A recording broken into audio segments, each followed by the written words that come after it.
कहानी की शुरुआत होती है भविष्य में, जहां इंसानों की जिंदगी पूरी तरह से मशीनों से चलती है। सभी लोग छोटे से छोटा काम करने के लिए अभी टेक्नोलॉजी का सहारा लेते हैं, लेकिन फिर हम ग्रे नाम के एक आदमी को देखते हैं जो इस टेक्नोलॉजी की दुनिया से हटकर एक आम मैकेनिक का काम करता है। उसकी पत्नी आशा एक कोबाल्ट नाम की कंपनी में काम करती थी। एक दिन एक गाड़ी को ठीक करने के बाद जब ग्रे उसकी डिलीवरी करने जा रहा था तो उसने आशा को भी अपने साथ चलने को कहा ताकि वापस आते समय वो आशा की गाड़ी में आ जाए। कुछ ही देर में वो दोनों समुद्र किनारे एक सुनसान जगह पर पहुंचे। थोड़ा अंदर जाने पर वो एक आलीशान घर तक आए जहां ग्रे का क्लाइंट एरोन रहता था। एरोन एक अरबपति टेक जीनियस था। उसे देखकर आशा को बहुत खुशी हुई क्योंकि वो एरोन के काम से काफी इम्प्रेस थी। इसके बाद एरोन ने उन्हें अपना नया आविष्कार दिखाया। ये स्टेम नाम की एक माइक्रोशिप थी जिसकी मदद से वो कोई भी काम कर सकते थे। इस शिप के अंदर दुनिया बदलने की ताकत थी जिसे देखकर आशा बेहद खुश हुई, पर ग्रे का मानना था कि इसकी वजह से लोगों की नौकरियां खतरे में पड़ जाएगी। बाद में जब वो घर लौट रहे थे तो ग्रे ने कहा कि ऐसे आविष्कार उसके जैसे लोगों का धंधा ठप करके रहेगा। तभी ग्रे ने देखा कि उसकी गाड़ी कहीं और ही जा रही थी। ग्रे ने गाड़ी को मुड़ने की कमांड दी और खुद ब्रेक्स लगाने की कोशिश भी की, लेकिन कोई भी फायदा नहीं हुआ। जल्दी वो गुंडों के मोहल्ले में आ पहुँचे जहाँ उसकी गाड़ी की जोरदार टक्कर हो गई। अभी 4 आदमियों ने वहाँ आकर ग्रे और आशा को बाहर निकाला। उसी वक्त एक पुलिस ड्रोन पूरी घटना की रिकॉर्डिंग कर रहा था। वो गुंडे ग्रे और आशा को पीटने लगे तो ग्रे ने उन्हें पैसों का भी ऑफर दिया। तब फिस्क नाम का एक गुंडा हंसने लगा। उसने आशा के पास जाकर उसके सीने में गोली मार दी। जब ग्रे ने उस पर हमला किया तो फिस्क ने उसे भी गोली मार दी जिससे वो पूरी तरह से पैरालाइज हो गया। इसके बाद गुंडे चले गए और ग्रे की आंखों के सामने आशा ने दम तोड़ दिया। इसके 3 महीने बाद हम देखते हैं कि ग्रे हॉस्पिटल में अब भी पैरालाइज था। उसकी माँ उसे व्हीलचेयर में लेने आई और उसके घर पर उसकी मदद के लिए अलग अलग मशीन लगा दी गई। लेकिन आशा की मौत से ग्रे बहुत गहरे सदमे में था। बाद में ग्रे और उसकी माँ पुलिस स्टेशन में डिटेक्टिव कोर्ट्स से मिले। ग्रे ने आशा के कातिलों के बारे में पूछा तो कोर्ट्स ने कहा कि फिलहाल कोई सुराग नहीं मिला। ये सुनकर ग्रे को थोड़ा गुस्सा आ गया क्योंकि जो टेक्नोलॉजी लोगों के दांतों में लगी चिप्स को पढ़ सकती है वो कुछ गुंडों का पता नहीं लगा सकती। पर कोर्ट्स ने बताया कि कातिलों ने अपने सिस्टम में बहुत सख्त सिक्योरिटी लगा रखी है जिस वजह से उस तक पहुंचना बेहद ही मुश्किल हो गया है। खैर बाद में जब ग्रे हॉस्पिटल में था तो एरन उससे मिलने आया। ग्रे की हालत देखकर एरन ने उसे अपने शरीर में स्टेम माइक्रोचिप लगवाने की सलाह दी ताकि वो फिर से चल फिर सके। एरन ने कहा कि इसके लिए उसकी सर्जरी होगी, पर ये बात एक खुफिया राज रहनी चाहिए। मगर ग्रे ने कहा कि वो जीने की कोई इच्छा नहीं रखता। पर फिर एरन कहने लगा कि अगर आशा तो वो भी यही चाहती। ये सुनकर आखिरकार ग्रे माइक्रोचिप लगवाने के लिए राजी हो गया। फिर एरन की लैब में कुछ डॉक्टर्स ने ग्रे के शरीर में वो स्टेम माइक्रोचिप लगा दी जिसके बाद ग्रे के हाथ पैर पहले जैसे ही चलने लगे। तब एरन काफी खुश हुआ और उसने ग्रे को एक एग्रीमेंट साइन करने को कहा। ग्रे ने तुरंत एग्रीमेंट साइन कर दिया और दुनिया के सामने पैरालाइज होने का नाटक करने को तैयार हो गया। बाद में घर लौटकर उसे डिटेक्टिव कोर्ट्स पार्सल मिला जिसमें आशा के केस के कुछ सबूत थे। असल में यह उसी घटना की ड्रोन फुटेज थी। वीडियो देखने के बाद अचानक उसे किसी की आवाज सुनाई दी। ये आवाज उसके अंदर लगी माइक्रोचिप की थी जिसे सुनकर ग्रे के होश उड़ गए। स्टेम ने कहा कि हैरान होने की जरूरत नहीं है क्योंकि सिर्फ वही उसकी आवाज सुन सकता है। इसके बाद स्टेम ने फुटेज देखकर कहा कि उन गुंडों के पास बंदूकें नहीं थी बल्कि उनके टेक्नोलॉजी से बने हाथों से ही गोलियां निकल रही थी। फिर स्टेम को एक गुंडे के हाथ पर टैटू दिखा जो मिलिट्री बारकोड था। उसे स्कैन करके पता चला कि उस गुंडे का नाम सर्क था। अब ग्रे ने कोर्ट्स को खबर देने की सोची पर स्टेम ने उसे रोक कर कहा कि सिर्फ टैटू ठोस सबूत नहीं है। स्टेम ने कहा कि ग्रे को खुद सर्क के पास जाकर सच का पता लगाना चाहिए। जल्द ही ग्रे उसके घर पहुंच गया और उसने सर्क के लैपटॉप की छानबीन की जिसमें ओल्ड बॉस नाम की बार का जिक्र बार बार हो रहा था। इसके अलावा उसे पता चला कि सर्क अपने शरीर में कई खतरनाक चिप्स लगवाकर खुद को एक एआई कातिल बना लिया था। लेकिन तभी सर्क ने घर पहुंचते ही ग्रे पर हमला कर दिया। ग्रे ने पूछा कि उसने आशा को क्यों मारा पर सर्क उसे बेरहमी से पीटता जा रहा था। आखिरकार ग्रे ने स्टेम से मदद मांगी तो स्टेम ने उसके शरीर पर काबू करके सर्क का मुकाबला किया और कुछ ही पलों में उसे जान से मार डाला।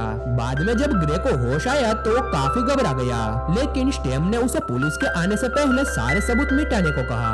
बाद में जब डॉक्टर डिटेक्टिव कोर्ट्स के साथ सर्क की लाश की जांच कर रहे थे, कोर्ट्स को खबर मिली कि सर्क के घर में मशीन ऑयल वाले जूते के निशान मिले हैं जिससे उसे लगा कि शायद किसी मैकेनिक का काम है। कुछ दिन बाद ग्रे एरन के लैब में चेकअप के लिए गया तो एरन काफी गुस्से में था क्योंकि उसे ग्रे की पूरी खबर थी और वो जानता था कि उसने सर की हत्या की है। एरन ने उसे एंटीमेट याद दिलाकर कहा कि वो टेक्नोलॉजी का गलत इस्तेमाल नहीं कर सकता। तब ग्रे ने भी गुस्से में कहा, हाँ तो तेरी चिप की बात मान के गया था मैं वहाँ पे। खैर एरन ने सावधानी से इसका इस्तेमाल करने को कहा। उधर कोर्ट्स ने सर के घर के बाहर की फुटेज देखी तो उसे व्हीलचेयर में ग्रे दिखाई दिया। बाद में उसने ग्रे के घर जाकर उसे सर की मौत के बारे में बताया। कोर्ट्स ने पूछा कि वो कत्ल के वक्त क्या कर रहा था तो ग्रे ने कहा कि वो अपनी तरफ से छानबीन कर रहा था, लेकिन खून में उसका कोई हाथ नहीं है क्योंकि उसका तो पूरा शरीर पैरालाइज है। आखिरकार कोर्ट्स उसका यकीन करके वापस लौट गई। बाद में ग्रे ओल्ड बोनस बार में गया और उसने सबको बताया कि कुछ महीने पहले उसकी पत्नी का कत्ल हो गया था। ग्रे ने कहा कि अगर किसी को भी कुछ मालूम है तो वो आगे आए। फिर ग्रे ने बताया कि सर के गुंडे की मौत हो गई है तो टोलन नाम का आदमी उसे बाथरूम में ले गया और वहाँ उसके गुंडों ने ग्रे को व्हीलचेयर से गिरा दिया और टोलन ने उसकी गर्दन पर चाकू रख दिया। पर ग्रे ने कहा कि वो तो सिर्फ अपनी पत्नी के कातिल तक पहुँचना चाहता है। टोलन ने कहा कि उसी वक्त वो भी वहाँ मौजूद था। यह सुनकर ग्रे ने अपना शरीर का कंट्रोल स्टैम को दे दिया और अचानक उसने सभी गुंडों की धुलाई शुरू कर दी। फिर वो टोलन को पकड़कर उसका चेहरा काटने लगा, लेकिन तभी टोलन ने खुलासा किया कि फिश नाम के एक आदमी ने उन्हें आशा को मारने के लिए पैसे दिए थे। तभी अचानक स्टेम ने ग्रे को बताया कि एरन स्टेम का सिस्टम बंद करने की कोशिश कर रहा है जिससे ग्रे फिर से पैरालाइज हो जाएगा। फिर स्टेम ग्रे को जेमी नाम के एक हैकर के पास ले गई। वहीं बार में फिश और उसके गुंडे ने देखा कि टोलन की मौत हो गई। फिश ने टोलन की आंखें स्कैन करके हत्यारे का पता लगाया। उधर ग्रे ने जेमी के पास जाकर उसे स्टेम का इनपुट गार्ड निकालने को कहा। इनपुट गार्ड स्टेम का वो प्रोग्राम था जो स्टेम को अपनी मर्जी से कुछ भी करने से रोकता था। इसे निकालते ही एरन बाहर से स्टेम को कंट्रोल नहीं कर पाएगा। जल्द ही जेमी ने इनपुट गार्ड निकाल दिया और अब सिस्टम को फिर से शुरू होने में थोड़ा वक्त लगेगा। तभी जेमी ने देखा कि फिस्क और उसके गुंडे उनकी तरफ आ रहे थे और वो तुरंत ही घर से भाग निकली। जल्द ही फिस्क के गुंडों ने ग्रे को घेर लिया और तभी एरन की सिक्योरिटी टीम भी वहां आ गई। लेकिन एंड वक्त पर स्टेम फिर से एक्टिवेट हो गई और ग्रे भागकर छत पर पहुंच गया। जल्द ही गुंडे ने उस पर हमला कर दिया तो ग्रे ने उसी के हाथ की बंदूक से उसे मार गिराया। इसके बाद वो खून से लथपथ अपने घर पहुंचा तो उसकी माँ उसे चलते हुए देखकर हैरान रह गई। आखिरकार उसने उन्हें स्टेम की सच्चाई बताकर इस बात को राज रखने को कहा। जल्द ही डिटेक्टिव कोर्ट्स ने वहां आकर कहा कि उसी बार में से ग्रिल की व्हीलचेयर मिली है जहां कई सारे लोगों की हत्या हुई है। तब ग्रे ने फिर से झूठी कहानी सुनाकर कहा कि वो किसी का पीछा करते हुए बार में गया था और वहां गुंडों ने उस पर हमला कर दिया, जिसके बाद वो एक टैक्सी से लिफ्ट लेकर घर तक पहुंचा। लेकिन कोर्ट्स को उस पर अब शक हो गया था, इसीलिए वो ग्रे के कोट में माइक्रोफोन चिपका कर वापस आ गए। बाद में ग्रे ने कहा कि वो और लोगों की जान नहीं लेना चाहता, लेकिन स्टेम ने कहा कि फिश को उसे ही मारना होगा। ग्रे ने जब मना किया तो टीम स्टेम ने कहा कि अब उसे ग्रे के शरीर पर काबू करने के लिए उसकी इजाजत की जरूरत नहीं है। असल में इनपुट गार्ड निकालने की वजह से अब स्टेम अपनी मर्जी से कुछ भी कर सकती थी। स्टेम ने कहा कि अगर ग्रे ने फिश को नहीं मारा तो फिश उसे मार डालेगा। ये सुनने के बाद ग्रे फिश को मारने के लिए निकल पड़ा। इधर उसकी बातें सुनकर कोर्ट्स भी उसके पीछे निकल पड़ी। कुछ ही देर में ग्रे को अपनी जेब में माइक्रोफोन मिला और उसने देखा कि कोर्ट्स उसका पीछा कर रही थी। तब स्टेम ने कोर्ट्स की गाड़ी को हैक करने की कोशिश की और वो एक मैकेनिकल कार थी, इसीलिए उसने दूसरी इलेक्ट्रिक गाड़ी को हैक करके कोर्ट्स की गाड़ी से टकरवा दिया। इसी मौके का फायदा उठाकर ग्रे भाग निकला और कोर्ट्स ने वापस ग्रे के घर जाकर उसकी माँ से सच्चाई जानने की कोशिश की। वहीं दूसरी ओर ग्रे ने फिस्क के घर जाकर उस पर बंदूक तान दी। तब फिस्क ने कहा कि वो आशा को नहीं बल्कि ग्रे को मारना चाहता था। उन्होंने जानबूझकर ग्रे को असली गोली नहीं मारी क्योंकि वो उसे सिर्फ पैरालाइज करना चाहते थे। फिर फिस्क ने ग्रे को अपनी शक्तियों पर काबू करके अपने साथ शामिल होने की सलाह दी, लेकिन ग्रे के सर पर तो बदले की आग सवार थी। जल्दी दोनों में जबरदस्त लड़ाई शुरू हो गई और फिस्क की शक्तियां ग्रे से काफी ज्यादा थी। वो ग्रे को मारने वाला था कि अचानक स्टेम ने ग्रे को बताया कि असल सर्क फिस्क का भाई था। ये सुनकर ग्रे ने फिस्क को बताया कि कैसे उसने सर्क ने बेरहमी से मारा था।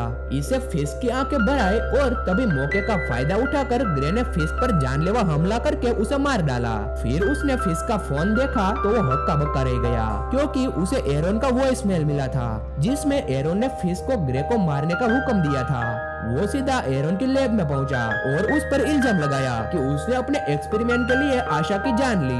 अब वो एरोन को गोली मारने ही वाला था कि अचानक पीछे से कोट्स ने उस पर बंदूक तान दी। उन दोनों में हाथापाई शुरू हो गई तो ग्रे ने स्टेम को रोकने को कहा, पर स्टेम ने फिर भी उसकी बात नहीं मानी। तो ग्रे ने कोट्स को अपनी बिजली के झटका वाली गन का इस्तेमाल करने को कहा। उसके जोरदार झटके से कुछ समय के लिए स्टेम का सिस्टम बंद हो गया। फिर एरोन ने खुलासा किया कि सबके पीछे स्टेम का हाथ था। स्टेम ने जबरदस्ती एरोन से ये सब करवाया क्योंकि स्टेम को एक ऐसा शरीर चाहिए था जिसमें पहले से कोई चिप ना हो, और इसीलिए उसने ग्रे को चुना। फिर स्टेम ने ही उसकी गाड़ी का एक्सीडेंट करवाकर ग्रे को पैरालाइज करने के लिए गुंडों को भेजा। एरोन ने कहा कि स्टेम का असली मकसद एरोन को मारना था ताकि वो ऐसे और माइक्रोचिप्स ना बना सके। तभी अचानक स्टेम फिर से एक्टिवेट हो गई और उसने बड़ी बेरहमी से एरोन को जान से मार डाला। फिर वो कोट्स को भी मारने वाली थी, पर तभी ग्रे ने जबरदस्ती बंदूक अपनी गर्दन पर रख ली। इसके अगले सीन में हम देखते हैं कि ग्रे एक हॉस्पिटल में था और उसका शरीर भी एकदम ठीक हो गया था। फिर आशा ने वहां आकर उसे बताया कि उसके एक्सीडेंट के बाद ग्रे कई दिन तक बेहोश रहा। ग्रे को यकीन नहीं हुआ। तभी हम फिर से एरोन की लैब देखते हैं। यहाँ कोट्स ने ग्रे को बंदूक नीचे करने को कहा, पर इस स्टेम ने कहा कि अब कोई ग्रे वे नहीं रहता। शरीर में स्टेम ने खुलासा किया कि अब उसका दिमाग एक नकली दुनिया में कैद हो गया है जहाँ वो अपनी पत्नी के साथ बिल्कुल खुश है। अब ग्रे शरीर पर सिर्फ स्टेम का काबू है क्योंकि उसका दिमाग तो दूसरी दुनिया में कैद था। ये कहकर स्टेम ने कोट्स को गोली मार दी और फिर आराम से वहाँ से बाहर आ गया। वहीं दूसरी ओर ग्रे अपने दिमाग की बनाई हुई नकली दुनिया में अपनी पत्नी के साथ बेहद खुश था। अगर वीडियो पसंद आई हो तो चैनल को सब्सक्राइब करें और वीडियो को लाइक करें। मिलते हैं अगली वीडियो में। धन्यवाद।